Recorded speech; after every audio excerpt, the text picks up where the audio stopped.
नमस्कार। पिछली क्लास में हमने आवेश के गुणधर्म और वस्तु को आवेशित कैसे किया जाता है इसके बारे में पढ़ा। आज हम पढ़ेंगे आवेश की गणना कैसे करेंगे। गणना के बाद में पढ़ेंगे हम कूलॉम का नियम। तो पहले है आवेश की गणना कैसे करेंगे।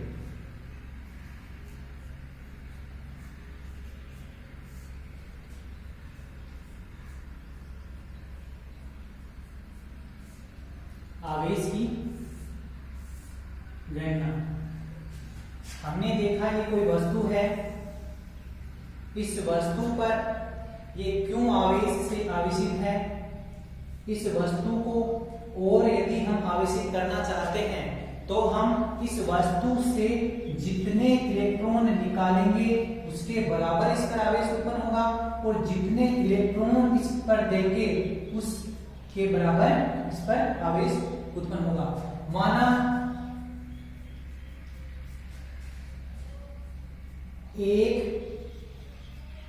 इलेक्ट्रॉन ग्रहण किया, एक इलेक्ट्रॉन ग्रहण किया, एक इलेक्ट्रॉन ग्रहण किया है, इलेक्ट्रॉन ग्रहण किया है तो इस पर आवेश कैसा होगा, ऋणावेशित होगा, तो माइनस ई के बराबर होगा। दो इलेक्ट्रॉन ग्रहण किया या दिया तो आवेश किसके बराबर होगा, माइनस दो इलेक्ट्रॉन के बराबर होगा।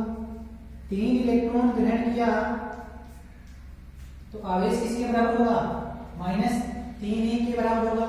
इसी प्रकार यदि n इलेक्ट्रॉन ग्रहण किया तो आवेश माइनस एन ई के बराबर होगा, जहां ई क्या है, ई है एक इलेक्ट्रॉन पर आवेश, एक इलेक्ट्रॉन पर आवेश 1.6 गुणा 10 की पावर माइनस 19 कूलॉम के बराबर होता है। इसी प्रकार हम कह सकते हैं कि वस्तु पर आवेश एक पूर्ण संख्या के पूर्ण गुणज के रूप में होता है। जैसे यहाँ एक ई है, यहाँ दो ई है, यहाँ तीन ई है और ये एन ई है।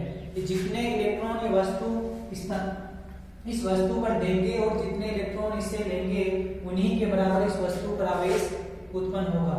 तो यहाँ से जो टोटल आवेश है वो किसके बराबर होगा, प्लस माइनस एन ई के बराबर होगा, जहां एन क्या है, आवेश है, ई क्या है, ई है इलेक्ट्रॉन की संख्या और ई एक इलेक्ट्रॉन पर आवेश, एक इलेक्ट्रॉन पर आवेश 1.6 गुणा 10 की पावर माइनस 19 कूलॉम।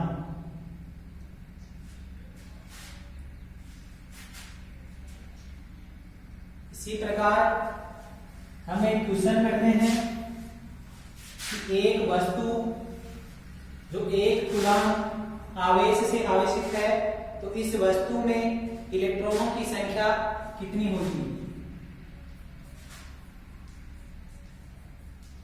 एक वस्तु एक कूलॉम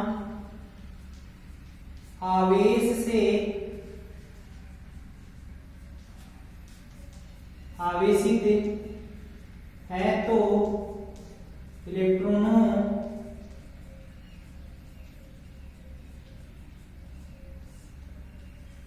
की संख्या ज्ञात करें।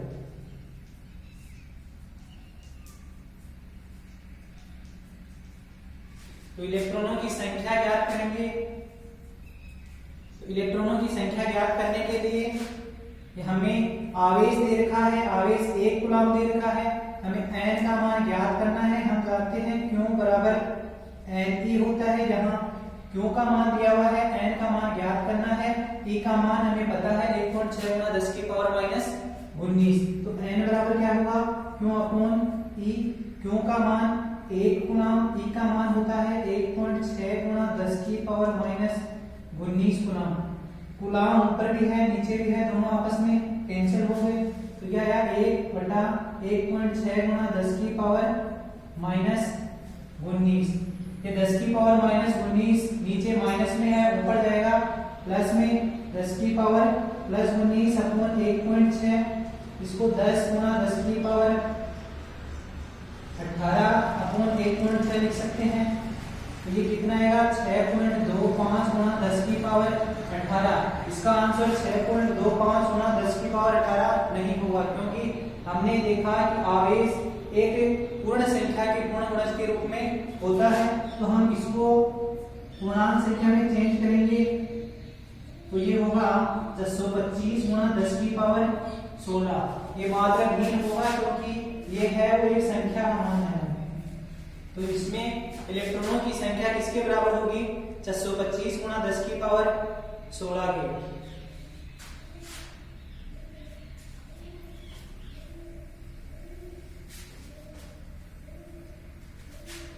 इसके बाद में हम आवेश की विमा देखते हैं।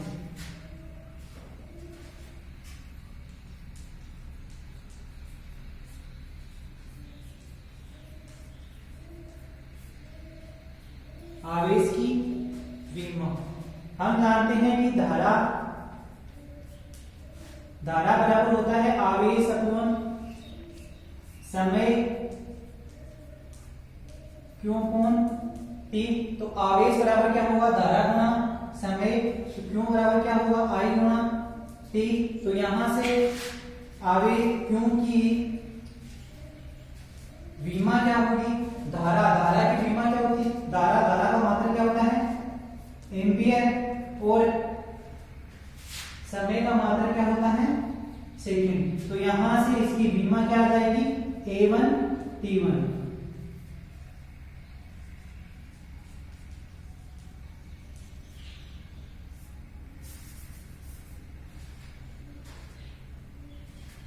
हम आवेश की विमा ज्ञात कर रहे थे। आवेश की विमा ज्ञात करने के लिए हम जानते हैं कि धारा जो I होती है वो आवेश अपॉन समय मतलब क्यों अपॉन T के बराबर होती है। यहां से ये क्यों बराबर क्या हो जाएगा I गुना T, ये I गुना T हो जाएगा। तो I एम्पियर धारा का मात्रक क्या होता है एम्पियर और समय का मात्रक सेकंड। यहां से हम आवेश की विमा ज्ञात करेंगे तो विमा क्या होगी धारा की विमा क्या होती है A1 और समय की विमा T1।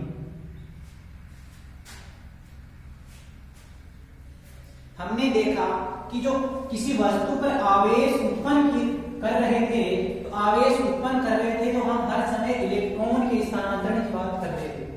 तो इससे क्या सिद्ध हुआ इससे ये सिद्ध हुआ कि आवेशन की प्रक्रिया में नोट लगा के लिखो कि आवेशन की प्रक्रिया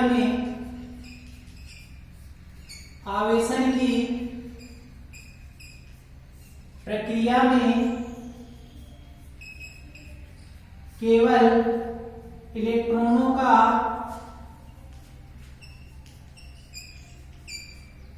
स्थानांतरण होता है,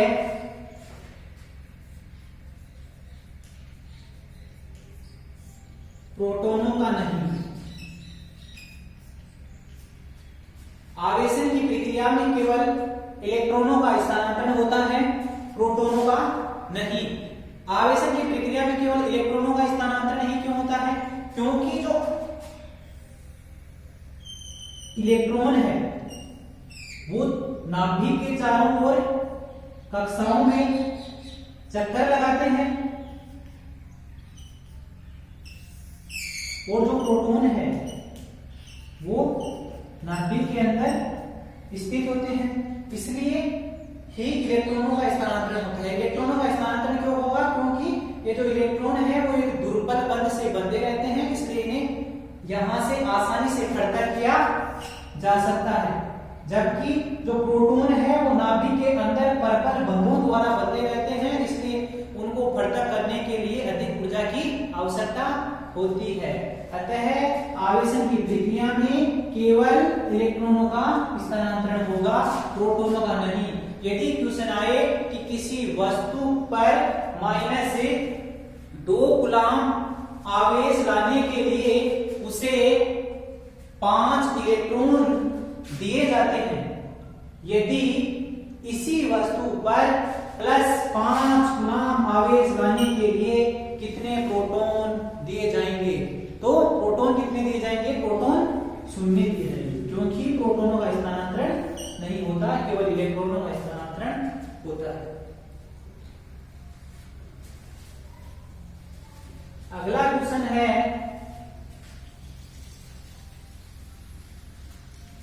क्या एक आवेशित वस्तु दूसरी अनावेशित वस्तु को अपनी ओर आकर्षित कर सकती है? क्वेश्चन है,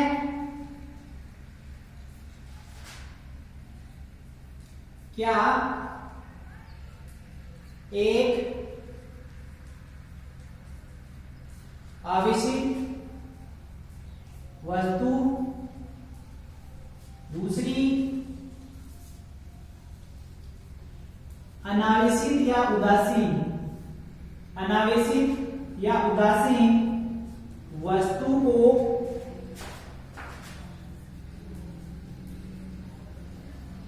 आकर्षित कर सकती है? तो कर सकती है या नहीं? एक उदासीन वस्तु है, वो दूसरी आवेशित वस्तु को, एक आवेशित वस्तु है जो दूसरी उदासीन वस्तु को आकर्षित कर सकती है या नहीं? तो इसे कैसे करेंगे? इससे करने के लिए, माना ये कोई उदासीन वस्तु है, हमने आवेशन की 3 विधियां पढ़ी थी, उसमें देखा था एक विधि थी जिसमें एक आवेशित वस्तु ले रहे थे, उसके बाद पास में हम एक अनावेशित वस्तु ला रहे थे, उसमें हम आवेश उत्पन्न कर रहे थे। तो माना हमने एक धनावेशित वस्तु ले ली, इसके पास में ये कोई उदासीन वस्तु है, उदासीन वस्तु पर ऐसा नहीं कि आवेश नहीं होता, उस पर आवेश होता है, लेकिन टोटल आवेश उसका 0 होता है। उस पर जितना धनावेश होगा उतना ही ऋणावेश होगा। तो इसमें क्या होगा? ये धनावेश है, तो धनावेशित वस्तु के पास यदि उदासीन वस्तु लाते हैं तो उसके पास वाले सिरे पर क्या होगा? विपरीत प्रकृति का आवेश। ये जो इस वस्तु में जो ऋणावेश था वो इसके पास वाले सिरे पर आ गया, और जो धनावेश था वो इससे दूर वाले सिरे पर चला गया। इसके बाद में इसको हमने क्या किया था? इसको भू संपर्कित कराया था। भू संपर्कित कराया तो ये जो टोटल धनावेश था ये पृथ्वी की सहायता से निरस्त हो गया, फिर इसको हमने हटा दिया भू संपर्क को। अब इनके बीच में क्या होगा? आकर्षण। तो क्या क्वेश्चन क्या था? क्या एक आवेशित वस्तु दूसरी अनावेशित वस्तु को आकर्षित कर सकती है? तो आंसर क्या जाएगा? हाँ, एक आवेशित वस्तु दूसरी अनावेशित वस्तु को आकर्षित कर सकती है। हमने देखा कि एक ये जो आकर्षण का गुण है वो आकर्षण का गुण विपरीत के बीच में हो रहा है, और जिसमें एक के पास आवेश है दूसरी के पास आवेश नहीं है, इसके बीच में हो रहा है। तो एक नोट लगा के लिखो, यहां से क्या सिद्ध हुआ? यहां से सिद्ध हुआ कि हम विद्युतीय प्रकृति का निर्धारण आकर्षण से नहीं प्रतिकर्षण से करते हैं। नोट लगा के लिखो कि विद्युतीय प्रकृति का निर्धारण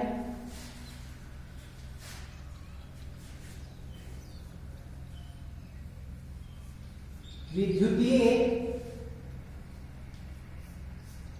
प्रकृति का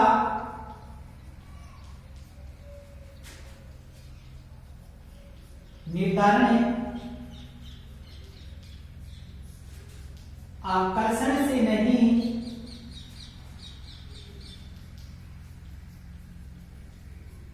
प्रतिकर्षण से किया जाता है। कोई क्वेश्चन आए कि विद्युतीय प्रकृति का निर्धारण किस बल के आधार पर किया जाता है, तो उसका आंसर जाएगा प्रतिकर्षण के आधार पर, क्योंकि प्रतिकर्षण हमेशा समान आवेशों के बीच होगा। धनावेश धनावेश के बीच होगा या ऋणावेश ऋणावेश के बीच होगा, जबकि आकर्षण विपरीत प्रकृति के आवेशों के बीच में हो सकता है, एक आवेशित दूसरी अनावेशित के बीच में हो सकता है, और यहां तक कि दो समान प्रकृति के आवेशों के बीच भी हो सकता है यदि दोनों वस्तुओं के आवेशों के बीच का अंतर अत्यधिक होगा। माना ये वस्तु है, इस वस्तु के पास बहुत सारा आवेश है, इसके पास में ये कोई दूसरी वस्तु लाया, इस वस्तु पर थोड़ा सा आवेश है, अति अल्प आवेश है। ये अति अल्प आवेश होगा तो इस वस्तु पर बहुत सारा आवेश है, इस पर बहुत ही कम है, तो क्या होगा, इस वस्तु का धनावेश है वो इस वस्तु के दूसरे सिरे पर जो इसके पास भी ऋणावेश है, इसका मतलब क्या हुआ, इसका मतलब ये हुआ कि इसके पास जो टोटल धनावेश और ऋणावेश है उसमें धनावेशों की संख्या ज्यादा है, इसकी वस्तु क्या है, धनावेशित है। तो क्या होगा, ये धनावेश इस वस्तु के ऋणावेश को अपनी ओर आकर्षित कर लेगा और ये जो इसका धनावेश है वो दूर वाले सिरे पर चला जाएगा, इसको भू संपर्कित कर देंगे। भू संपर्कित करने के बाद में इसके पास ऋणावेश बचेगा, तो ऋणावेश और धनावेश के बीच में आकर्षण।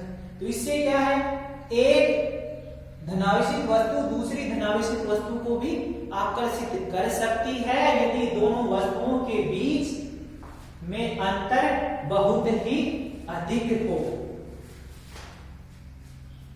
अगला एक नोट लगा के एक मिनट और लिखो।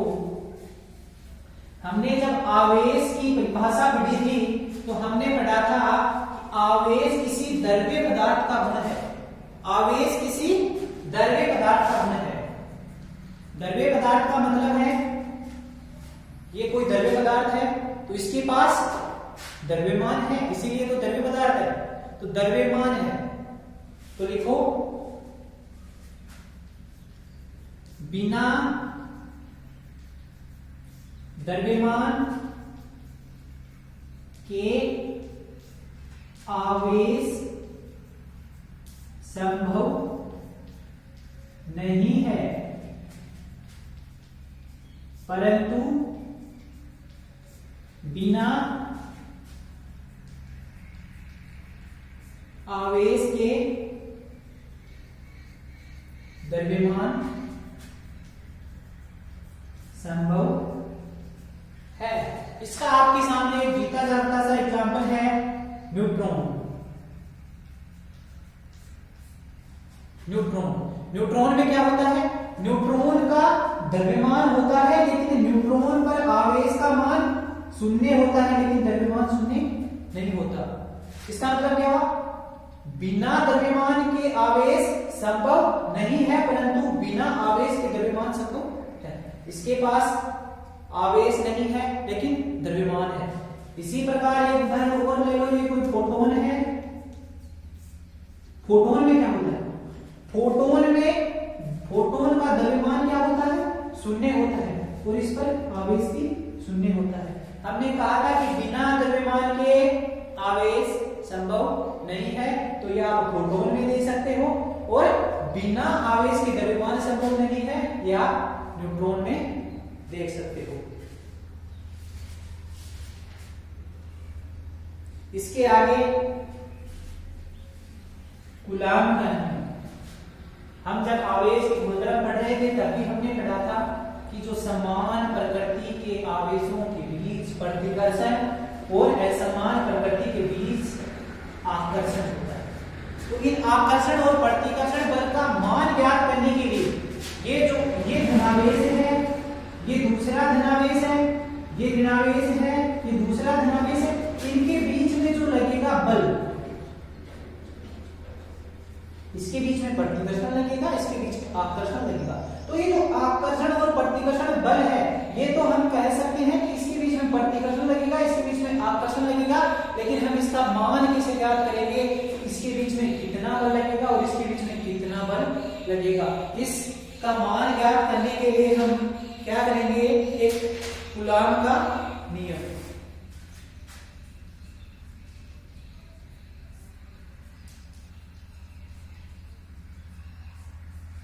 कूलाम के नियम की अंग्रेजी अलग है, COULOMB,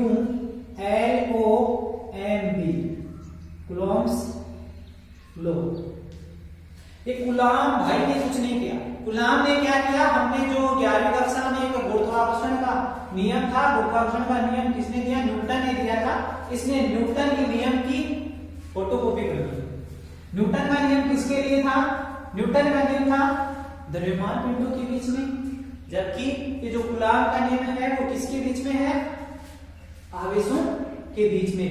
हम तुलना करके देख लेते हैं कि किस प्रकार इसने न्यूटन के नियम से की कॉपी करके कूलाम का नियम बना दिया।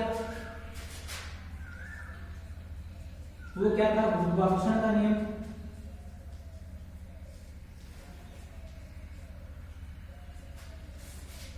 और ये है कूलाम नियम। कूलाम नियम इसका नाम क्यों पड़ा? क्योंकि कूलाम नामक वैज्ञानिक ने दिया था, इसलिए कूलाम नियम। इसमें क्या थे? दो द्रव्यमान पिंड थे। ये द्रव्यमान पिंड r दूरी पर थे। तो न्यूटन ने क्या कहा था कि इन दोनों के बीच में लगने वाले बल का परिमाण उन दोनों द्रव्यमानों के गुणनफल के अनुक्रमानुपाती होता है। इसी प्रकार कूलाम ने क्या कह दिया? ये दो आवेश हैं q1 और q2, उनके मध्य की दूरी r है। इसने कह दिया कि इन दोनों आवेशों के बीच में लगने वाले बल का परिमाण उनके गुणनफल के समानुपाती होता है। इसने आगे कह दिया कि इन बल का परिमाण है वो उन दोनों के मध्य की दूरी के वर्ग के व्युत्क्रमानुपाती होता है। इसी ने भी कह दिया कि बल का परिमाण उन दोनों के मध्य की दूरी के वर्ग के व्युत्क्रमानुपाती होता है। हम इस चैप्टर में केवल कूलाम के नियम की बात करते हैं, तो हम गुरुत्वाकर्षण के नियम को मिटा देते हैं। हमने गुरुत्वाकर्षण का नियम इसलिए लिखा ताकि याद करने में आसानी हो। ये दोनों नियम समान हैं। इसमें गुरुत्वाकर्षण के नियम में जहां द्रव्यमान काम में लिया गया था, वहां इसमें आवेश काम में लिया गया। तो क्या है कूलाम का नियम? कूलाम के नियम की परिभाषा लिखो।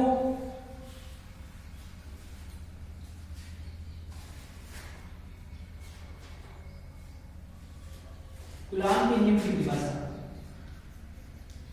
जब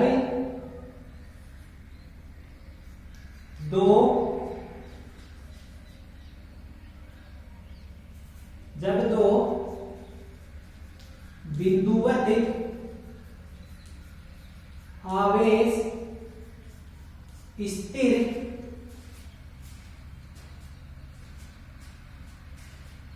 एवं एक दूसरे से निश्चित दूरी पर हो तो उन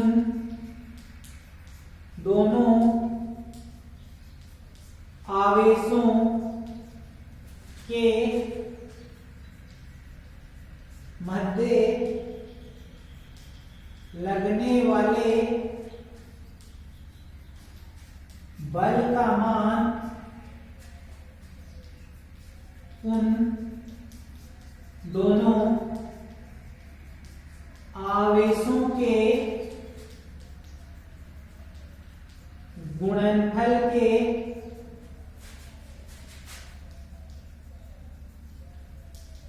समानुपाती तथा दोनों के मध्य की दूरी के वर्ग के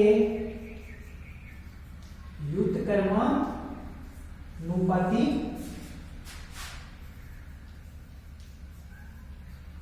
होता है। कूलाम का नियम क्या होता है? जब दो बिंदुवत आवेश स्थिर एवं एक दूसरे से निश्चित दूरी पर हो, तो उन दोनों आवेशों के बीच में लगने वाला बल का मान उन दोनों आवेशों के गुणनफल के समानुपाती तथा दोनों आवेशों के मध्य की दूरी के वर्ग के व्युत्क्रमानुपाती होता है। ये तो क्या है? कूलाम के नियम की परिभाषा। इसके बाद में हम इसका नियम देखते हैं। कूलाम के नियम का हम गणितीय निरूपण देखते हैं।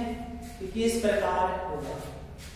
तो ये माना ये दो आवेश हैं, ये Q1 आवेश है, ये Q2 आवेश है, इन दोनों के बीच की दूरी r है।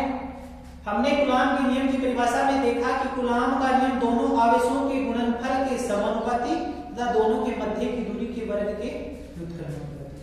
तो F Q1 Q2 के गुणनफल के समानुपाती होगा, इसे समीकरण 1 दे दिया। F दोनों आवेशों के मध्य की दूरी के वर्ग के व्युत्क्रमानुपाती होगा, इसे समीकरण 2 दे दिया। अब हम समीकरण 1 व 2 को साथ साथ लिख लेते हैं। समीकरण 1 व 2 से तो F समानुपाती किसके होगा? Q1 Q2 upon R square से। F बराबर क्या होगा? K Q1 Q2 upon R square. यही क्या है? कूलाम का नियम है, जहां ये जो K क्या है? K एक समानुपाती नियतांक है। इसमें क्या किया हमने? दो आवेश Q1 व Q2 लिए, ये दोनों आवेश स्थिर हैं तथा एक दूसरे से नियत दूरी r पर स्थित है। तो बल तो इन दोनों के बीच में लगने वाले बल का मान कितना होगा? दोनों आवेशों के गुणनफल के समानुपाती होगा तथा दोनों आवेशों के मध्य की दूरी r के वर्ग के व्युत्क्रमानुपाती होगा। दोनों का ये भी F के समानुपाती है, ये भी F के, तो दोनों का इधर वाला पक्ष समान है, इधर वाला पक्ष समान है, तो दोनों समीकरणों को एक साथ लिख देते हैं। एक साथ लिखा तो क्या हुआ? F समानुपाती Q1 Q2 upon R square. तो ये जो समानुपाती है, समानुपाती की जगह एक समानुपाती नियतांक K लिख दिया, तो F बराबर K Q1 Q2 upon R square. ये जो K है, अब ये K तीन बातों पर निर्भर करता है। तीन बातें कौन सी है? एक तो K की निर्भरता, ये तीन बातों पर निर्भर करता है। तीन बातें कौन सी है? एक तो ये जो आवेश है और दूरी है, इसके मात्रक पर निर्भर करेगा, और एक तो किस पर? आवेश व दूरी के मात्रक पर। दूसरा दोनों के बीच की दूरी पर, और तीसरा इनके बीच में जो माध्यम होगा उस माध्यम पर। आवेशों के माध्यम पर तो K तीन बातों पर निर्भर करता है: आवेश और दूरी के मात्रक पर, बीच की दूरी पर, और आवेशों के माध्यम पर। ये क्या है? कूलाम नियम है। अब हम ये जो K है, इस K का मान कितना होता है, इस K का यहां से मात्रक निकालते हैं, तो K का मात्रक। तो क्या देखा हमने? F बराबर K Q1 Q2 upon R square है, तो K बराबर क्या होगा?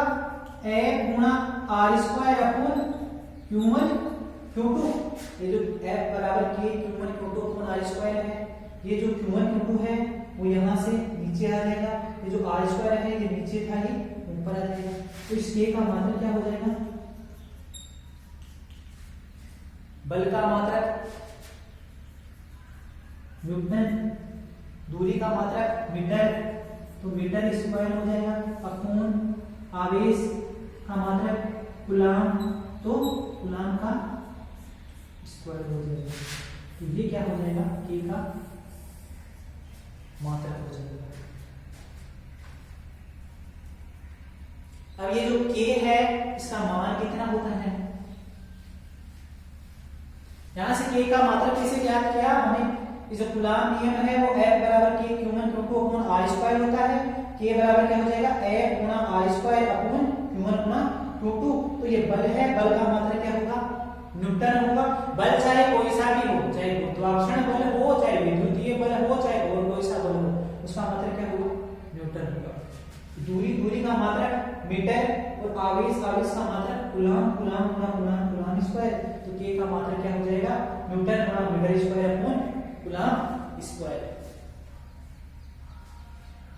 ये जो k है, इस k, ये जो k है वो k 1/4 पाई एप्सिलॉन नॉट के बराबर होता है, जिसका मान 9 गुणा 10 की पावर 9 के बराबर होता है। ये क्या है? Epsilon not. ये क्या है? ये निर्वात व माध्यम की विद्युतशीलता, सॉरी निर्वात व वायु की, निर्वात या वायु की विद्युत शीलता। ये जो एप्सिलॉन नॉट है वो क्या है? निर्वात या वायु की विद्युतशीलता है। हम अब आगे हम इस जो एप्सिलॉन नॉट है, इस एप्सिलॉन नॉट का मात्रक देखेंगे, इस एप्सिलॉन नॉट का मान देखेंगे। तो सबसे पहले हम इस एप्सिलॉन नॉट की मान देखते हैं। एप्सिलॉन नॉट का मान, इसका मान कितना होगा? ये जो k है वो इसके बराबर है, तो ये वाला पक्ष भी इसके बराबर होगा। तो 4 पाई अपॉन एप्सिलॉन नॉट किसके बराबर होगा? 9 गुणा 10 की पावर 9 के बराबर होगा। और इस एप्सिलॉन नॉट को इधर से इधर ले जाते हैं, 9 गुणा 10 की पावर 9 को इधर ले आते हैं, तो एप्सिलॉन नॉट बराबर क्या होगा? 1/4 पाई गुणा 9 गुणा 10 की पावर 9। पाई का मान कितना होगा? 3.14 गुणा 9 गुणा 10 की पावर 9। जब हम इसको गुणा करेंगे तो इसका मान आएगा 8.85 गुणा 10 की पावर -12। इसका मात्रक क्या होगा? इसका मात्रक होगा कूलॉम स्क्वायर अपॉन न्यूटन गुणा मीटर स्क्वायर। ये क्या है? एप्सिलॉन नॉट का मान।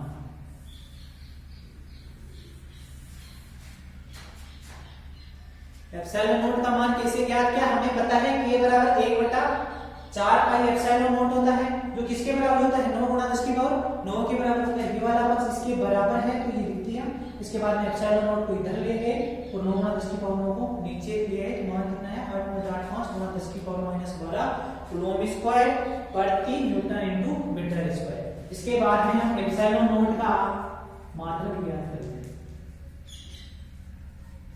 इस एप्सिलॉन नॉट का मात्रक कैसे ज्ञात करेंगे? F बराबर क्या होता है? K Q1 Q2 upon R square. इस K की जगह क्या लिख दे? 1/4 pi epsilon not Q1 Q2 upon R square. Epsilon not को इधर ले लेंगे, Q1 Q2 अपॉन 4 पाई F गुणा R स्क्वायर। यहां से इसका मात्रक ज्ञात करेंगे तो क्या होगा? आवेश, आवेश का मात्रक कूलॉम, कूलॉम गुणा कूलॉम क्या होगा? Coulomb square. इसका कोई मात्रक होता नहीं, पाई का भी कोई मात्रक नहीं होता। आगे क्या है? बल। तो बल का मात्रक क्या होता है? न्यूटन। आगे क्या है? दूरी, दूरी का मात्रक मीटर स्क्वायर। तो एप्सिलॉन नॉट का मात्रक क्या होगा? कूलॉम स्क्वायर प्रति Newton into metre square.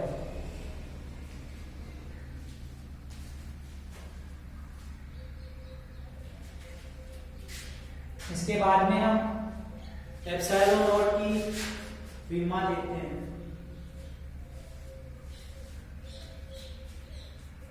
Epsilon not की तो यहां से एप्सिलॉन नॉट किसके बराबर है? Q1 Q2 अपॉन 4 पाई F इंटू R स्क्वायर के बराबर है।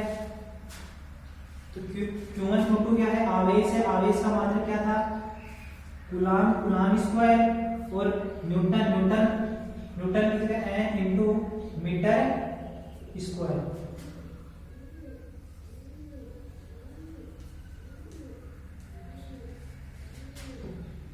आवेश, आवेश की विमा क्या होती है? A1 D1 और इसका स्क्वायर है। बल, बल की विमा क्या होती है? M1 L1 T-2 into R, R क्या है? दूरी, दूरी, दूरी के लिए मीटर, मीटर की विमा क्या होगी? L और ये स्क्वायर है तो इसका 2 हो जाएगा। यहां से इसकी बीमा क्या आ जाएगी, m नीचे ऊपर क्या है a2 t2 हो गया, नीचे क्या है m1 l1 t माइनस 2 और l2, तो m1 नीचे प्लस का है ऊपर जाएगा माइनस का हो जाएगा। l कितने हैं l 3, तो l माइनस 3 और t कितना होगा माइनस 2t नीचे है ऊपर 2 प्लस का है तो t 4 हो जाएगा और a 2 हो जाएगा। ये क्या होगी एप्सिलॉन नॉट की वैल्यू।